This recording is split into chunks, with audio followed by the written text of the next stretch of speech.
My betrothed is made of bees. He's a swarm. Not a man. Thank God I've got no allergies. 'Cause I know that he's the one. It takes some work to see his shape, his eyes, his ears, his head. Thank God for my imagination, 'cause without him, I'd be dead. But every morning and every evening, it's never kisses, it's only stings. Some may say I like it rough, but they just don't understand. When I touch him, when he lets me, I know that he's the one. And my baby is sweet as honey when he gets what he wants.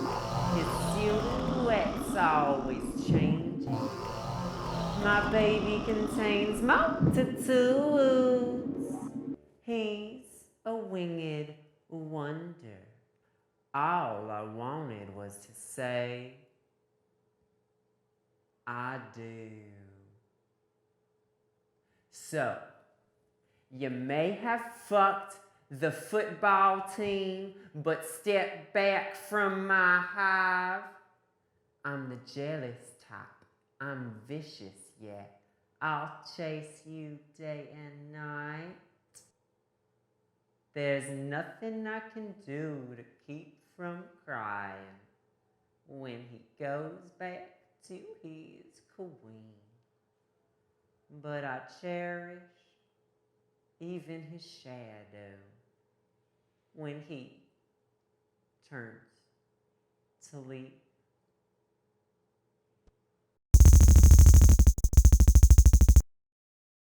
I have a very particular morning routine. You see, the first thing I like to do is I like to stretch, what can take place either inside or outside of my bed. Afterwards, I need to have a big drink of water, what can take me either to the kitchen or to the bathroom. And standing there in the kitchen or the bathroom with a glass of water in my hand, I like to close my eyes, take a deep breath and say out loud, today I give birth to myself. And then I get on with my morning. Now, the days on which I have given birth to myself, well, those days can go any type of way. But on the small minority of days on which I have neglected to give birth to myself, well, those days have one thing in common. Namely, that these are the worst days of my life. One such day happened last summer. As you may recall, it was unseasonably hot. Now, as you may also recall, and I'm no historian, I may be getting the details wrong here, but as I recall, the county government resumed the issuing of wedding licenses last summer while it was unseasonably hot, after an extended, perhaps indefinite period of suspension. Now, this was on the heels of that unseasonably warm spring when something funny started to happen to people's pets. That's right, people's dogs. Well, they began reverting. Everybody's dogs were reverting to wolves. And at the same time, people's cats began to revert too. Also to wolves. Now what with the hot weather, the reissuing wedding licenses, and the run, so to speak, on cats and dogs, if you were lucky enough to have a cat, to have a dog, you might turn to your cat or turn to your dog and you might say, "Would you marry me?" Now, 9 times out of 10, the cat or the dog in question wouldn't have anything to say. But on the day of their ceremony, they all seemed pretty happy. Now, everyone around me was getting married to people and to cats and to dogs. Well, I didn't have anyone to marry. And at the time, I did not have a cat. I did not have a dog. These were things I was lacking. Now, what I did have was my grandma. And what my grandma had was a big, big backyard. And while I was rummaging around there in her backyard during that unseasonably hot summer, I came across the most beautiful beehive that you have ever seen. I sort of came face to face with it. And as I looked at that swarm of bees swarming in their hive, I began to feel what could only be described as an attraction. I looked closer, more intently, and I said, "Would you marry me?" And one of them stung me right on the tip of my nose, which I took as a resounding yes. Now, my grandma was on the back porch. And if you know my grandma, you know she's always got to stick her nose into everything. And she has great hearing. So she heard all this going on in her backyard and she called out, "Who's getting married?" And I said, "Grandma, I'm marrying your swarm of bees." I didn't know what she was going to say, so I was feeling kind of defensive. But all she said was, "I'll take care of the lipsticks." And I said, "You'll take care of the what now?"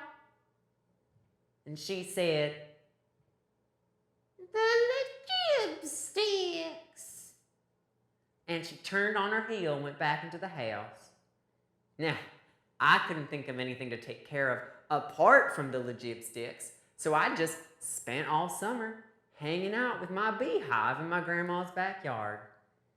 And before I knew it, it was the week of my wedding. So I called my grandma up and I said, "All right, Grandma, where's this wedding going to be at?" And she said, "Do not be cross with me, but the YMCA was booked. All the chapels were booked." And I said, "Well, Grandma, you're making me nervous. Where's it going to be at then?" And she said, "It's going to have to be at the Waffle House down by my place." Now, in case you're not familiar, the Waffle House is a popular place for folks to go eat breakfast. And in the moment, I felt skeptical and unsure, but I figured it would be fine. After all, I was in love. Now, I appreciate the fact that many of y'all have never been in love with a swarm of bees. You may not know what that feels like. I'd like to help you try to understand what that feels like. The way I explain it is, if you just hold one hand just a few inches away from your face, and you start to feel like some sort of buzzing form between the palm of your hand and the skin on your face.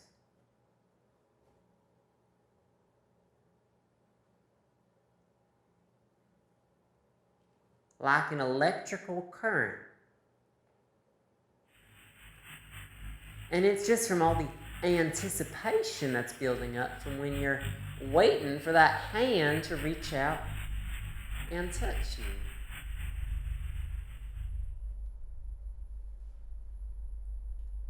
Now, once you really feel that buzzing between your hand and your face, you can start to move your hand around a little and feel that hum kind of travel with you.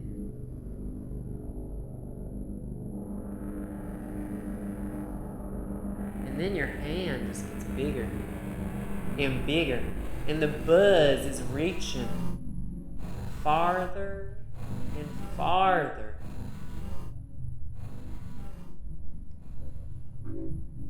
Until all the surface area of all of your body is buzzing with anticipation.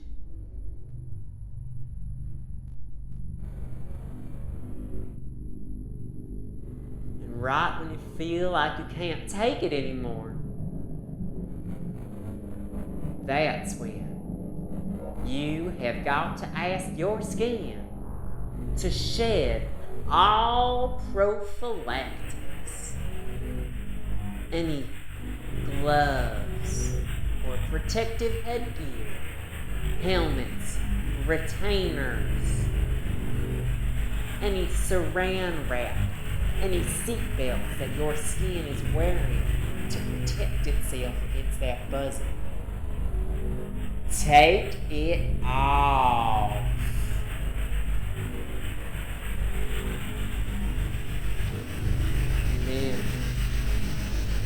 And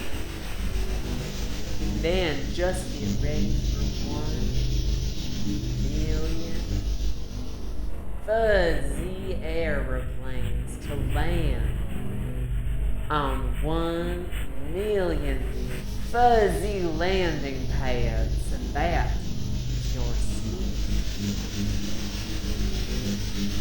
And right, let them make contact.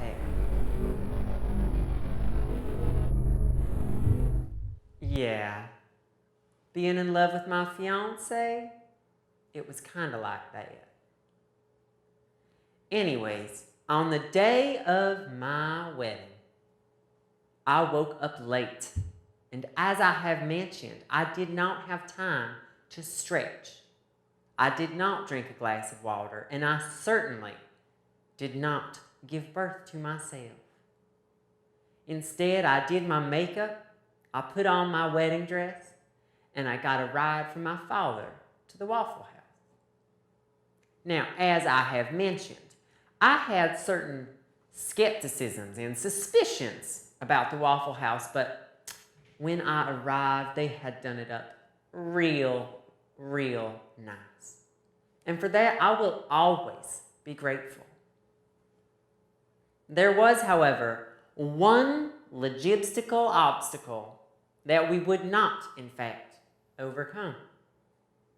You see, all of the bathroom, well, precision is important. What I mean to say is all of the toilets in both of the bathrooms at the Waffle House were out of order. And so those guests needing to visit the facilities needed to comprehend that the facilities were down the block at my grandma's house. And that was just fine. Everybody was having a nice time. Right on the altar, they had set up a spot for my swarm of bees to hang out in his beehive, the place of honor. And everything was going smoothly until it came time for my father to walk me down the aisle. Now, on this point, I would like to make very clear that most places that I have walked in my life, I have walked myself from point A all the way to point B. I did not need anybody to walk me down the aisle of that Waffle House. However, given tradition and given my father's wishes, I had agreed to allow him to walk me down that aisle. But when the time came, nobody could see where he was. Me and my sister, we started asking around, have you seen our father? Nobody had, but we figured that he had to visit the restrooms. And the restrooms were down the road at my grandma's house. So we took off down the road, and no less than 100 feet away from the front doors of the Waffle House, we saw our father. But not in any kind of way like we had seen him before. You see, most of the time that I have seen my father, I have seen him in one of three positions. Either standing up, sitting down, or most rarely, laying flat. However, on this day, none of these serve to describe the positioning of my father's body. You see, he was fundamentally horizontal. He was a horizontal man lying on the earth. We cried out, "Is anything wrong?" And he didn't say anything, which soothed me because I figured I know my father and he would say so if something were wrong. But still, he wouldn't get up and he wouldn't move himself. So me and my sister, we took our father and we dragged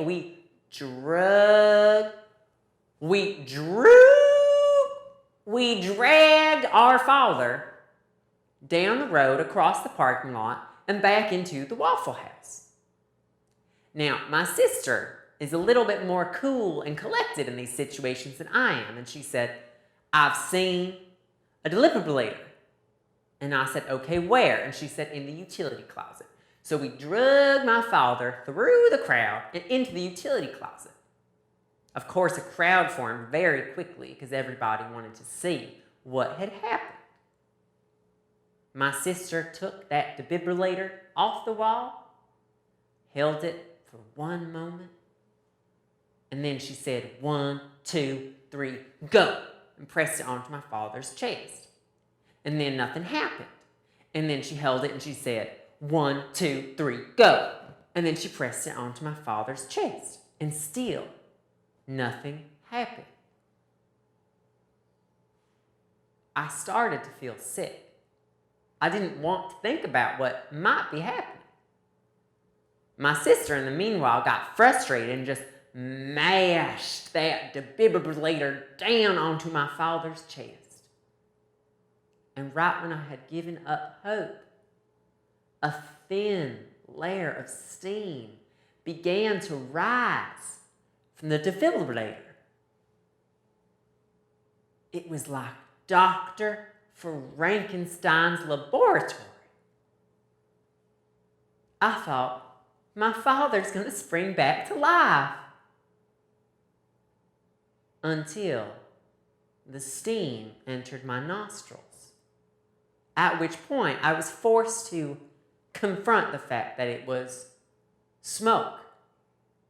It was the kind of smoke you might hear if you were burning a tuxedo jacket. a tuxedo shirt, an undershirt, chest hair, and skin. That's when I took a closer look and I realized my sister was not holding no defibrillator. My sister was holding an iron. My sister was ironing my dead father's chest at my wedding. Can you believe it? I about fainted right there. I blacked out. I didn't know where I was going. I forced myself to my feet and out of the crowd, and I ran up to that altar to see my swarm of bees. The hive was there all right, but no bees to be seen. He was gone.